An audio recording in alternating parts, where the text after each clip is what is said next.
I'm wondering if that's rags.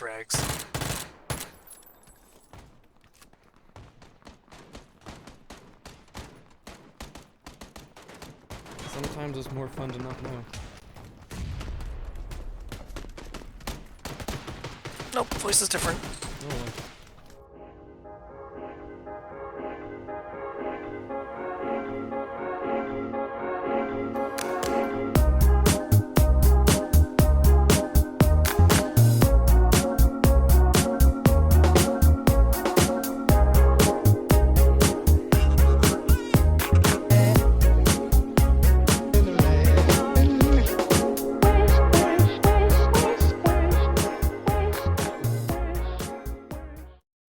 GamingBolt presents 14 biggest misconceptions PC and console gamers have about each other. I pity the dead who cannot know such revelry. Misconceptions, stereotypes, and plain exaggerations exist about several things in this day and age. I suppose several isn't so bad. That same logic extends to gaming because we all love labels. Whoa, is that deep down? Man, whatever happened to that game? That was something I was actually excited for when it was announced in 2013, and I haven't heard about it in years. Like it just fell off the radar, ceased to exist, was scrubbed from history forever. Like Hillary Duff. If you game on PC, then you're this. If you game on consoles, then you're that. So let's take a look at many common misconceptions that PC and console gamers have about each other and see if several of them can't be cleared up. And based on that like to dislike ratio, I'm gonna go out on a limb and say you didn't do all that well. PC gamers have state-of-the-art rigs. Yeah, this one's definitely a misconception. Most PCs, of course, are not state-of-the-art, mega battle station gaming systems. One of the best things about PC gaming is the customizability and all the options you have when you want to choose between performance and price and wherever you need to have it. And the benefits of having a PC are not, of course, limited just to performance. The Xbox One X has emboldened many console players, mainly corporate slaves and shills and fanboy types, to all of a sudden start making the argument that power and resolution are everything, even though they weren't before, but they are now, because Microsoft has given us a new box to play on. All of a sudden, since performance and graphics are anything, if you have a PC and you don't care a lot about graphics or you just don't want to spend that much money on gaming and your system is weaker than an Xbox One X is touted to be, well gosh, get on the level of my console, they might say. I'm not kidding when I go online and I say that this Xbox One X fascination has a near cult-like sort of vibe to it. Despite the fact that PC games are enjoyed at the highest quality of visuals, another misconception we'll deal with in a bit, it's sometimes assumed that every PC player has a high-end rig for playing the latest games. I think that's worded kind of poorly. The latest games bit doesn't make too much sense. You could always play the latest games at less than the highest settings. However, it's entirely possible to enjoy a wide range of titles like Dark Souls 3 and XCOM 2 at medium settings. So relax, console gamers. Not every PC gamer is touting a Titan or two. Or a 660. Console gaming is mostly for kids and teens. Okay, this one I don't really get. I mean, this sounds more of a misconception that non-gamers have about gamers, not one that PC gamers have about console gamers. In fact, it's weird to find out that so many of the people who are corporate slaves for Sony and Microsoft are grown-ass men. Among both console and PC gamers, it's assumed that console gaming is mostly for kids. Well, I would say that generally a console is geared towards a younger audience. When parents purchase video game systems for their children, it's almost always going to be a console. A console's general lack of functionality and features in comparison to the PC does mean that since it lacks all that stuff, it will be simpler. I still think this is a huge negative for consoles, and I certainly think that the simplicity and ease of use of a console compared to the PC is often made to be hyperbolic. But when you're dealing with children and just want something to entertain someone who's young, then a console will do just fine. Generally, the trend is that people grow out of consoles and into the PC. Heck, look at the Wii U. Most believe it's only alive because of families and hardcore Nintendo fans. Was the Wii U ever alive? Really? While there is a sizable audience of adolescent gamers on your consoles, your average gamer is much older. The ESA reported on this in 2014 and noted that 71% of gamers were the age of 18 and over. In 2015, it noted that the average age of the gamer had gone up to 35 years and that 74% of gamers were 18 and over. As someone who had played on consoles for most of his life, I will say that I came across young people, excessively young people, far more often on the console than I ever did on PC. Breakdowns for console weren't revealed, but console gaming definitely isn't for just kids and teens. PC gaming is expensive. Oh, yeah, this is definitely probably what I would say is the biggest misconception about the PC that exists. If you want to play on PC, you have to spend thousands of dollars and have the latest top-of-the-line gear that exists on the market. In fact, it's depressingly often asked to me. Well, Rags, they will ask me, how much money did you spend on your PC? Well, I spent a lot of money on my PC, and it's a very, very good PC with amazing peripherals. I chose to spend a lot of money to have a really powerful PC because I spend a lot of the time sitting in front of a screen when I'm not balls deep in some tail. PCs are generally conceded to be more expensive than consoles, but not by much. That's normally what I would encourage people to do. It's better to normally spend a little bit of extra money to have something that lasts longer and outperforms their console counterparts by a bigger margin, especially as power becomes more and more affordable. Also, when you talk about affordability on PC, maybe don't show the infamously overpriced Alienware brands. In fact, it's entirely possible to build a competent gaming machine for less than $500, and that's including 8GB of RAM, a Radeon R9 graphics card, and a 6-core processor on top. Upgrades are a thing, but it's all fairly incremental in the long run. Upgrades are another huge misconception about the PC system too. People think we have to constantly be upgrading to keep up with the latest games, when really, to my knowledge, and from all the people that I talk to nowadays especially, upgrades are mostly made on whims. Hey, I got a new job, or I got a raise, or I came into some extra money, or I just kind of been saving up a little bit, and I want to play my games even better than before. PC gamers only play a few games. Oh, this one's frustrating. There are a lot of people out there who like to say PC gamers only play MOBAs, they only play StarCraft, they only play World of Warcraft, and that's absolutely ridiculous. You can go to Steam and check the stats of the most popular games that are being played every single day and how it changes. PlayerUnknown's Battlegrounds is a first to third-person shooter. Now that this shooter is more popular than Dota 2, I can't wait for the stereotype to shift. Or does it not sound as lame so people won't use this erroneous excuse to bash PC? Yes, PC players tend to stick to games like League of Legends and Dota 2 the world round. I mean, as an aggregate... Not to mention titles like Counter-Strike Go. However, the range of games played isn't limited to just those alone. And no, we're not talking about Fallout 4/Skyrim with mods. I don't know, man. Mods make such a huge difference to Bethesda games, which now are sort of infamous for needing mods to be really good. I wouldn't be surprised if someone decided to put modded Bethesda titles into the list of PC exclusives. And don't even get me started on there are mods on console. They do not come anywhere close to the glory of mods on the PC. A quick look at the current Steam stats page indicates Rocket League, Dark Souls 3, Grand Theft Auto 5, which released for PC last year, and Football Manager 2016 are among the most played games. Yeah, the video's just a little old, but, you know, the point still stands. Yes, some games have longer lasting appeal than others, but to say that PC gamers only stick to a specific genre or game is false. PC gaming is dying. You know, I really don't hear this one much at all. This one will forever remain a rich misconception. According to the past 2 decades, PC gaming is dying because of piracy, more powerful consoles, less exclusives, unoptimized ports, high costs of hardware, hardware that quickly becomes obsolete, global warming, free-to-play games, etc. Yeah, all those reasons are misconceptions in their own right. I think people get this idea mostly because a lot of the times, especially when it comes to console gaming, because I used to be a part of it and I was only an exclusive console gamer for many, many years, it sort of makes us form into bubbles, and my experience actually interacting with people who played on PC just was practically non-existent when I was growing up. As I was younger and I had young friends, everyone just kinda had consoles, and a lot of the misconceptions that I bash people for bashing PC with was something that I used to bash PC with. Remember that ESA report from 2015? No. Guess what's the top device most frequently used for gaming? If you guessed PC, then it really wasn't all that tough to guess. That is phrased oddly.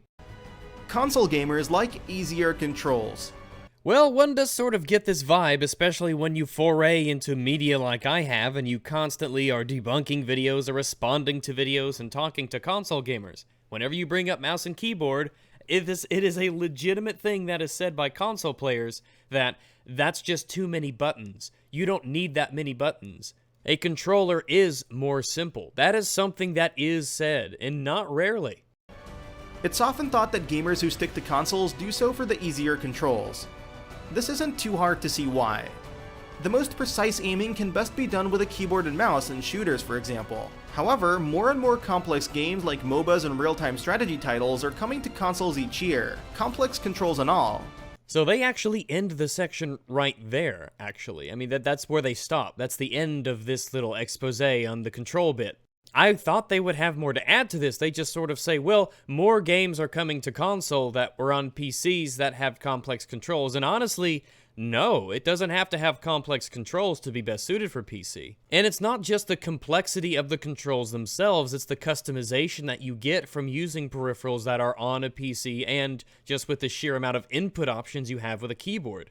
Even the simplest of mice and keyboard affords you far more options than a controller ever could. Arma 3, for instance, a military simulator sandbox game, has like 12 different ways for your character to stand. There is a complex and vast array of actions that can be taken and equipment and items that can be used in many different ways. You simply need the functionality that comes with a mouse and keyboard to complete these tasks in anything that could be considered a reasonable space of time. And some games don't necessarily have more in the way of actual functionality, but the way that the game plays out requires a mouse and keyboard to use. Real-time strategies can exist on the console, but there is a reason that they are few and far between, and not nearly as popular as they are on PC.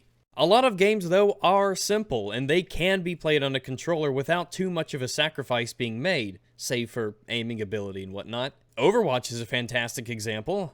In terms of basic, pragmatic functionality, a controller will do just fine, but in the actual execution of doing those things in real time, on the fly, and the fact you have to hit moving targets, it's easy to see why people often forget that a console version of Overwatch even exists. Same goes with games like Counter-Strike Go, where precision is such a huge facet of the game.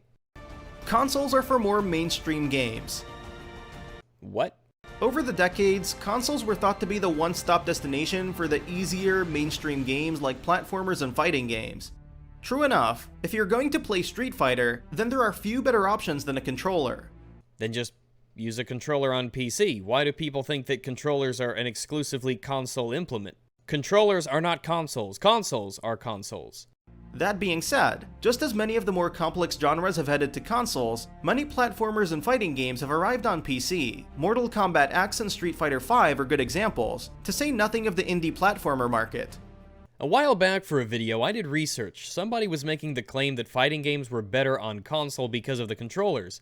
It's a silly argument to make though, because you can use controllers on PC, but I delved into the internet. I looked at forums and threads and boards about this game and that game and discussions over which is better, and I found that interestingly enough, sometimes the advantage can go both ways. Individual games and individual characters can rely to different degrees on diagonal movements, cardinal direction movements, and that can often affect which one is actually better. There are plenty of pro players who use both. So I certainly think that it's a misconception to say that fighting games are better on the console. I don't want to give people the impression that they should get a console if they just like fighting games. PC gamers get all the best features. This seems obvious, right? PC gamers get mods. Checkmate, consoles. Mods are not the only feature that exists. Why would you just stop at mods? And that's not to just belittle mods either. Mods can have a huge impact on how good a game plays out. But to bring up better PC features and then just stop at mods? Come on. However, this isn't to say that they get all the best features. Not only has timed DLC enabled some platforms like Call of Duty on PS4 and The Division on Xbox One to receive content first, but patches and entire releases can often be delayed just to fit consoles into the schedule. Okay, hold your horses there, narrator man. First off, timed exclusive DLC bonus crap, that's garbage and it needs to die a agonizing yet quick death. I hate the idea that you get extra this and extra that a little bit before somebody else because you just happen to be on X platform. Or that people who make consoles pay off developers and publishers so that they can get extra goodies that nobody else can get. It's the ultimate admission that we have to use something that isn't our console to get people to buy our console. Our console can't win on its own merits. Granted, there are some actual business reasons why maybe something might not be equal on every single system, or it might come out here before it comes out there, or there might be a delay between this and that. Like, I can understand why Destiny 2 comes out on consoles, and then the best version comes out a little bit later afterwards on the PC. This happens a lot, and it's something that we are fine with dealing with, so long as the better system is given the attention that it needs. Or at least that it deserves. But to say that it's an advantage for consoles that the console manufacturers have to bribe developers and publishers to keep things away from other consumers and other gamers? Enough of that noise. And then you wrap it all up by saying it's an advantage for consoles that consoles hold back patches that could have been pushed out for PC. This isn't so much the case anymore, really, because Microsoft and Sony used to be huge fucking dicks that would charge companies thousands and thousands of dollars to patch and balance games. But it really does bug me when people use anti-consumer garbage that console manufacturers do to say, see, this is why consoles are just better and why you should have one. I mean, yeah, PC is better hardware that's often cheaper, and you get freedom for the hardware. You can customize it however you want. You get better graphics, more frame rates, the games are faster, more controller and input options. Oh, but Call of Duty DLC comes out 2 weeks earlier on console, so yeah, it totally equals out in terms of features. Heck, look at Fallout 4 on PC. Oftentimes, features like mods and survival mode are in the beta phase before they're finalized for all platforms. Well, that's because the environments of PC and console are so different, and not just for the consumer base. There's a reason why test servers are only available on PC for games like Overwatch and PUBG and Battlefield. At least for Battlefield 4. I think Battlefield 1 just got test servers for the consoles. Updates require much more approval when they're on consoles, whereas when they're on PC, they can just be pushed out as the developer needs them or as the developer feels they're ready. As new features and items are tested, balanced, they can be patched and changed as necessary. This isn't because consoles shouldn't have them. I mean, sure, they should. It's no problem if they do. It's just a result of the openness of PC, and how much more freedom developers have directly over their games. Kids don't play on PC or consoles. While the average age of a gamer is pretty high overall, both PC and console gamers have this misconception that kids don't play on their platform of choice. I don't think any console gamer would make the honest argument that kids don't play on consoles. At least 26% of players are under the age of 18 according to the ESA's 2015 report. And though PCs are the most frequently used gaming platform, consoles are still a close second. So play nice and mind your language from time to time. No, fuck kids. PC gamers only care about graphics. Yeah, I see this one popping up every once in a while. Yes, there are plenty of PC gamers who only want the most cutting-edge visuals at the highest resolutions and the maxed out number of frames for their games. However, there are also those who make games like Soma and Firewatch, not to mention survival games like Rust and DayZ, a roaring success despite their average system requirements. Wait, did you just say that DayZ had average system requirements? Where are you from, and how much would a ticket cost for me to go there and slap you?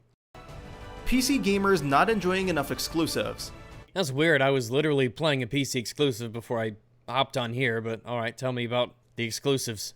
PC gamers could probably point at XCOM 2 and World of Warcraft as their amazing exclusives compared to the Uncharted's and the Halos of the world. I mean, yeah, they could. I don't know why they'd stop there, or why they'd pick those two examples in particular. However, the exclusivity pool for PC gamers is slightly larger than you'd think.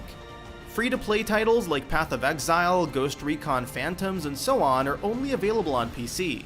Ghost Recon Phantoms? Really? I forgot that game even existed. I never played it, but I heard it was pretty decent, but I also heard it was ruled by milking the player base with pay-to-win elements. Ditto for MMOs like Guild Wars 2 and WildStar, or strategy franchises like Total War. It may seem like consoles have the edge in terms of exclusives, but the PC isn't far behind by a long shot. Wait, far behind? Are you implying that the console has more exclusives than PC? Because if you do, that's just demonstrably wrong. Nay, that's just flat out wrong. It's not even close to being true. Xbox One right now basically has no more exclusives. They're all going to be on the PC too. When it comes to Sony and their exclusives, well, you can stream those using PS Now onto your PC, so they are no longer PlayStation exclusives. Not to mention the emulation that puts almost every Nintendo title onto the PC. Even the Switch now is getting an extremely comprehensive emulator. Breath of the Wild 4K 60 FPS, it's a thing on PC. And not to mention the fact that there are entire genres that just don't exist really on consoles. Simulator games, indie games, strategy games, especially RTSs, How do you think the MMO selection is doing on console exactly? I mean, there's just literally too many games that are exclusives to PC for me to list here, and it should be self-evident how many there are. Where do you get your information from exactly? PC Master Race. This is one misconception that PC players have learned the truth about in the worst possible way. Just because a PC is capable of housing more powerful hardware than a console doesn't mean it will always deliver the best possible visuals. Okay, listen up, Carl, or whoever the fuck you are. Listen. PC Master Race is a joke. It is a running gag. Like I said, it is literally a joke. PC Master Race was coined by Ben Yahtzee Croshaw. He used the term glorious PC gaming master race to kind of poke fun at some of the elitism that he perceived in the gaming community on PC. What quickly becomes obvious is that Witcher is very much a PC-exclusive game, which are typically designed to be as complex and unintuitive as possible so that those dirty console-playing peasants don't ruin it for the glorious PC gaming master race. The first warning sign is that the manual is thick enough to beat goats to death with, and then once you get into the game, the interface is just a few steps shy of Microsoft Access in terms of friendliness. Now that was in 2008. In 2011, though, a PC Master Race subreddit was created by Pedro19. The rules of the Reddit are pretty clear. Everybody's welcome, it's not satirical, it's not a circle jerk. You don't even have to have a PC to be a member of the PC Master Race, and just because you have a console doesn't make you a console peasant. Age, nationality, race, gender, sexuality, religion, political affiliation, economic status, they're all irrelevant on the PC Master Race subreddit. I think something that needs to be understood clearly here is that the PC Master Race is a group that is inclusive. It wants you to become part of it, it wants to grow and become larger. We want to convince people, we want them to join in the hobby that we all love. The term PC Master Race is completely worthless when you consider optimization issues in games like XCOM 2, or performance glitches and the like in Batman Arkham Knight. The PC Master Race phrase is normally used as an indicator that people are proud of their PCs and the incredibly admirable performance that PCs can have over consoles, and often do, almost always do in fact. I don't know exactly who GamingBolt got to make this video or write it out, but this is a peasant's kind of thinking. XCOM 2 and Arkham Knight weren't optimized well, so that means the PC Master Race doesn't have a leg to stand on? Are you serious? Batman Arkham Knight released in June of 2015, but if you go to Steam right now, you can see that the recent reviews, the ones done in the last 30 days, are 80% positive. And even with its abysmal, terrible launch, it still is sitting at a 74% positive overall rating. Again, a 74% overall positive rating despite how terribly it was upon its launch. Treating Arkham Knight's release on PC as anything other than an exception to the rule is asinine, and it shows an incredible level of bias. That's like pointing to Assassin's Creed Unity on the Xbox One as typical console performance. It's just not an honest thing to do, GamingBolt. Now, I'm not much into the Arkham games or really superhero stuff in general, but if I had to play Arkham Knight, you're damn right I'd play it on a PC. Especially because all the console versions will do is 30 FPS max. So don't tell me PC Master Race is a term or an idea doesn't have a leg to stand on. When consoles can only do a max of 30 FPS in a game, we can far, far surpass in terms of frame rate and resolution. And since we're on the subject of Arkham Knight, NVIDIA GameWorks on the PC adds extra features over the PS4 version, like dynamic smoke effects and enhanced rain, and support for physics and paper and debris. It is the rule that PC versions will always be better than console versions. Finding some of the very few exceptions to this rule and using them to laud the consoles or to mock the PC Master Race is not very honest of you, quite frankly. Sure, 99 out of 100 games will run and look better on the PC, but Arkham Knight that one time. Troubleshooting and building a PC is tough. Despite the problems that PC gamers may have with unoptimized games, Well, since you brought it up again, I guess I'll make the point that even a poorly optimized PC game will run better than its console version. It'll also look better, have better textures, and have features that the consoles just don't have. Optimization doesn't matter if the end result is worse. I don't particularly care how well Arkham Knight is optimized for a PlayStation 4 if I can only get a crappy 30 FPS out of it. Optimized or not, I'm still watching a slideshow. it's actually not all that difficult to maintain a PC for gaming. You're no longer forced to build a rig by yourself, and with applications like NVIDIA GeForce Experience, you can have the latest patches delivered without much issue. It's a far cry from 2 decades ago when you had to be a computer expert of sorts to put one together. Yeah, that sums it up pretty well. Building a PC is so easy a child could do it. I built my PC just watching a Linus Tech Tips video as he did it, and I just copied what he did. It really is simple. It really is easy. I think most people could do it. And you know, there's something to be said about the amount of pride that you feel once you put it all together and flick it on and get it set up, and it works and you're playing your games on something you put together with your own 2 hands. I used 4 paws, but it's about the same. It truly is a personal computer. It's yours. There are none like it in the world. You built it. You made it. It's a product of your own labor. I feel a connection to my PC that I never felt with my console. No couch gaming for PC titles. Steam has basically put an end to that with Big Picture mode, but the advances made in living room computers and streaming wirelessly from your PC to your HD TV is significant. You know, on a whim one time, I did try out Steam's Big Picture mode with a PlayStation 4 controller, and it actually works basically identically to how a console works. Wireless adapters are cheap, and the way that a PlayStation 4 controller works in tandem with Steam is shockingly easy to understand and put together. All you have to do is just open Big Picture mode in Steam, and there you go. You can operate it with a mouse and keyboard, of course, if you want, though it's clearly designed to be also navigated with a controller just like, again, the dashboard of a console. The Steam machines may not have taken off in earnest, but you're no longer confined to enjoying PC games at your desk. It's entirely possible to enjoy them from your couch if you so desire. Pretty much. Console gamers often say, well, I just want to relax on my couch and play video games. I don't want to have to sit at a desk. And you know what else bugs me? When console peasants mock PC users by saying, oh, I don't want to sit hunched over a mouse and keyboard. I'm sorry, but if you have terrible posture when you're sitting down in chairs, don't project that onto the rest of us. And that wraps it up. What are your thoughts about this? This video was pretty garbage. It's like they had somebody who knew something about PC, but he was constantly focused on tripping on the finish line or trying to balance it out to make consoles look better or sound better than they really were. Consoles do have their benefits, but that doesn't mean you have to try and prop them up or make PC look worse than it really is. It's okay to be honest. Let us know in the comments below. Yeah, the comments on this one are a trip. And if you enjoyed this video, please like and share it on Twitter and Facebook. And why not consider subscribing? We upload some really cool videos almost every day.